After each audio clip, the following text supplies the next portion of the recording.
el Señor mostró una visión muy interesante sobre el progreso del pueblo de Dios, que iba por un camino angosto, salió en carruajes, con muchos carros, con muchas maletas, con muchas provisiones, y el camino se fue angostando y haciendo más ascendente. A medida que el camino se angostó, se quedaron los carruajes con gran cantidad de maletas, y los que iban por el camino tuvieron que ir con un caballo y una maleta. Luego el camino se hizo tan angosto que tuvieron que soltar la maleta. Se hizo tan estrecho que tuvieron que dejar el caballo. Se hizo tan difícil y estrecho que siguieron a pie. Se hizo tan dificultoso que tuvieron que quitarse el calzado.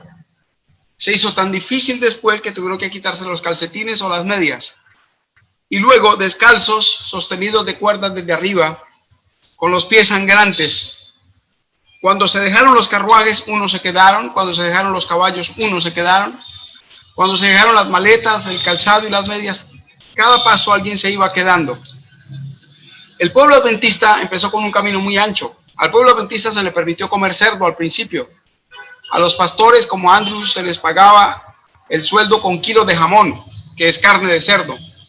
Los predicadores adventistas al principio predicaban con la pipa en la boca, fumando, predicaban y fumaban, tomaban café, comían cerdo, hacían todo tipo de desórdenes, y se les permitió el divorcio, y se les permitió la Navidad, y se les permitió el árbol. Pero el camino del pueblo de Dios se ha ido angostando, y el pueblo del Movimiento de Reforma como organización no celebra la Navidad. Es una resolución del pueblo del Señor, oficial a nivel mundial. No celebramos la Navidad. Es la posición oficial de la iglesia. No vemos en la Biblia a nadie celebrando la Navidad, festejando un año después de que nació Jesús, 2 años después, 3 años después. Se cita leía un párrafo interesante de un dato de historia, que fueron tradiciones surgidas mucho después de Pedro y de Pablo, de que ellos habían muerto.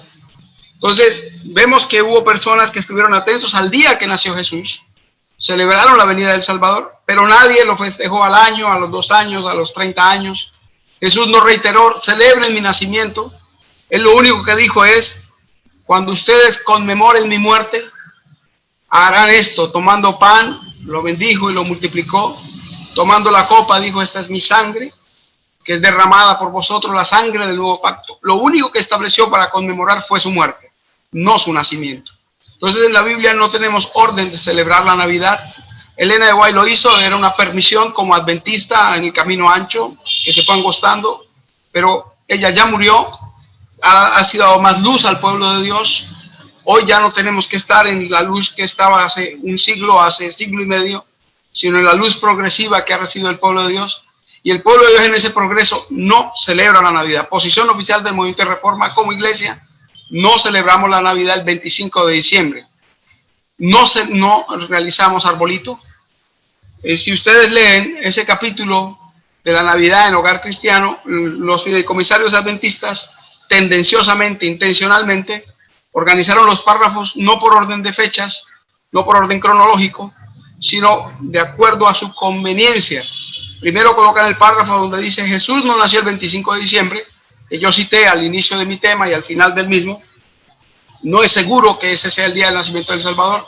El Señor lo ocultó para que la gente no idolatrara el día y se olvidara del Salvador, como lo han hecho con el 25 de diciembre.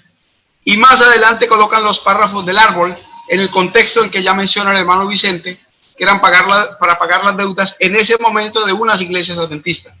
Pero eso no justifica hoy el uso del árbol, porque el último párrafo es el que está de primero, donde ya dice: el 25 de diciembre no nació Jesús.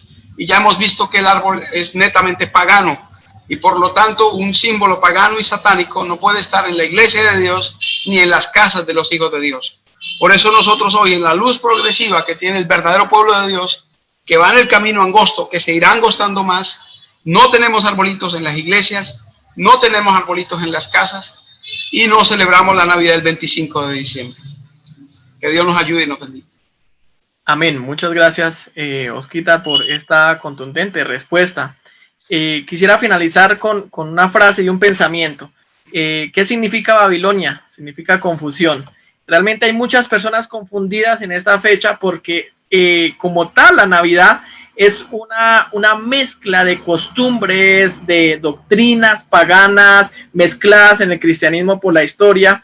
Ahora a los niños es complicado, sin este tipo de temas a profundidad, es muy complicado explicarle a un niño qué es lo que realmente es diciembre, que Papá Noel, que Santa Claus, que el niño Dios, por ejemplo, mencionan algunos, por ejemplo, uno de los villancicos más desafinados creados en la historia dice: mamá, ¿dónde están los juguetes? Que el niño Dios no me los trajo, por ejemplo.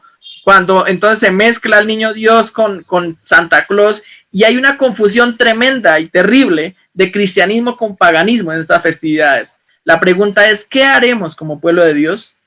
Mi respuesta personal sería: entre más alejados del paganismo estemos como pueblo de Dios esperando a nuestro Salvador, mucho mejor. Entonces, que sea la voluntad de Dios que podamos estar alejados de las costumbres, rituales paganos, la música pagana que se vive, y muchas veces nosotros hacemos concesiones con el enemigo por acompañar a un familiar, por pasar un tiempo con esta persona, con la otra. Sin embargo, este tipo de música también afecta a nuestro cerebro y afecta a nuestra voluntad.